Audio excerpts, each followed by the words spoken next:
Hello everybody and a good day to you all. Today I am talking about Cloak and Dagger, season number 1, episode number 5, Princeton Offense. That's directed by Roy Russo Young. And here we have two storylines going on, but they they also connect at the same time too. Because you got Tandy, who's trying to figure out exactly what's going on inside of the whole Rockstar Corporation. Who's in charge? Who should she go after? Who should she take down? She got all the information, she got all the effects right there, and so she sees this one person, so she's trying to get all the information that she possibly need to take this company down. But she got to get in, and so she shows up with Tyrone at Tyrone's school, and she pretty much asks him for a little bit of help using the computer, so she gets information that she needs, and she also demonstrates to him that she has control of her powers. And because Tyrone, he's not quite there yet. He wants to be there.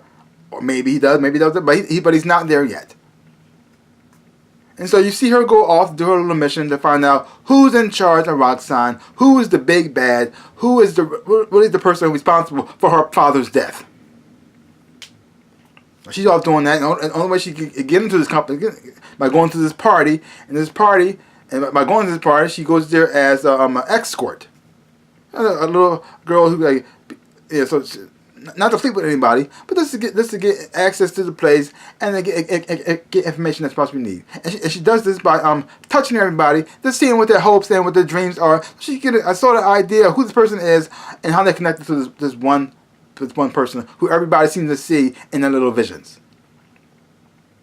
Then you have Tyrone, who has a basketball game. He has a basketball game. This is the last basketball game of the season. They probably made it to the finals, and they win this one. They win it all. Good things for them, bad things for the other team. But during the game, you start to see that it's not a fair game because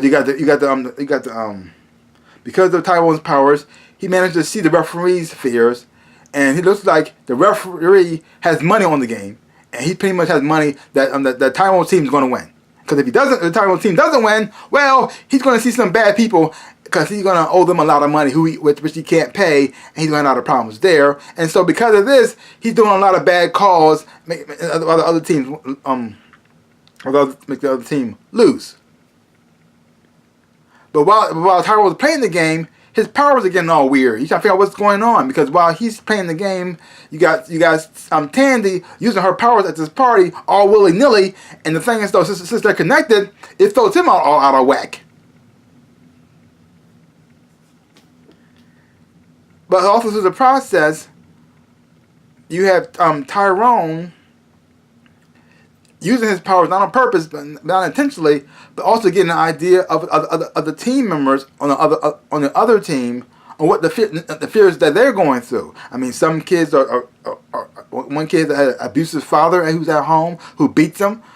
And so he's trying to get to this game right here, helps him get out of the situation. One kid, he looks like he's at war, so that if he doesn't win this game, his future is pretty much over. So the only thing he's thinking about going to is in the army, which is something he probably doesn't want to do. And so a lot of these boys, because they're not rich, they're poor, they're from the poor side of town, and so basketball is like it's their freedom, it's their way to get out.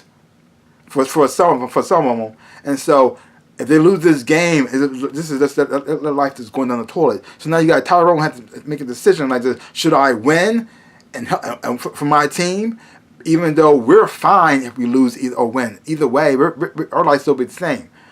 But if they lose, a lot of decisions that they thought they did have are taken away from them, and so you have to figure out which path should I go. Should I just let them win, let them have their victory, so they can have better things for them later on in life, or that? And then while that's going on, you also have another situation going on where he meets his Billy's friend. Yeah, Billy's friend, Dwayne. I think saying that? No, Dawn? No. Billy's friend. And he's seeing where he's at now. It looks like everything's going well for him. Wow, because he's building houses for people who houses who got destroyed. He's doing got a good work. And Tyrone looking at him and saying, "Wow, man, I'm proud of you." I'm proud of you. Wow, it's amazing what you have accomplished. You're doing quite well for yourself. And you say, well, I do what I can. And then you find out that he's not really all that good. That he's doing a lot of bad things. And he's also partnered with the guy who killed, the cop who killed his brother. Which is like this, oh man, why? Why? You were the last bit of Billy I had left. And now, screw that over too. Beans and crackers. But seeing Tandy using her powers and her abilities and have control over it is quite fun and very interesting.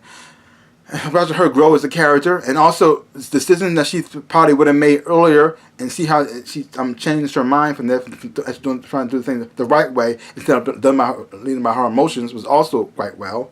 I wish Tyrone had better control of his powers and his abilities, but it was also fun watching him.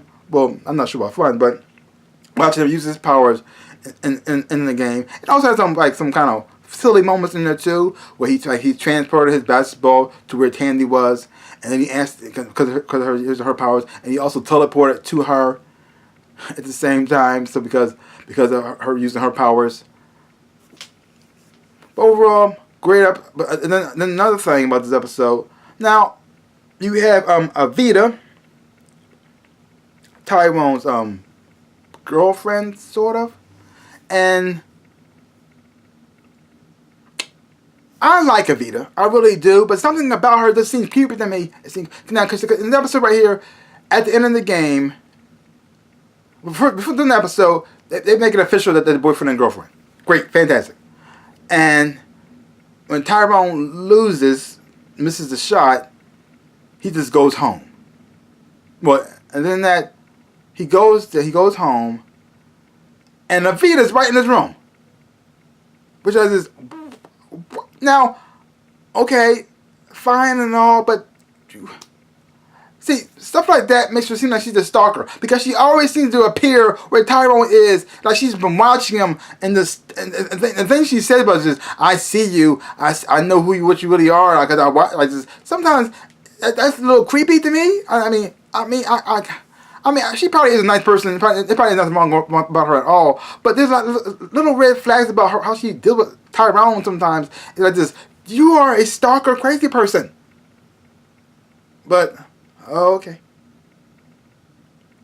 So, but she's also very pretty. So I understand why Tyrone kind of feels at the same time too. So, oh, well, it's just weird there. But, I mean, like I said, she might be a great person. She seemed very sweet. But certain things she does is just a little bit on the creepy factor of Stalker Town. And I just, I don't know. So, but overall, great episode. And I did enjoy it. And watching Tyrone and Tandy interact with each other a lot more is also fun to watch at the same time too. Because you see their chemistry is also quite great. And watching them comes up somewhat, not working together exactly, but confiding in one another at the same time too. And it's also great to see them getting past what happened the previous episode when they had a little falling out. They managed to move past that to better things. So leave a comment down below. Let me know what you thought of this episode of Cloak and Dagger. If you haven't watched it, check it out for yourself. Hopefully when you watch it, you will enjoy it if I'm watching it too. So give my channel a big like, hit the thumbs up, shabam, and subscribe to my channel and share. I would appreciate it. Also hit the little bell at the bottom so you get notified every time I make a video. So like I always say in my dreams and in real life, I am the Ninja Rabbit. Peace out, peoples.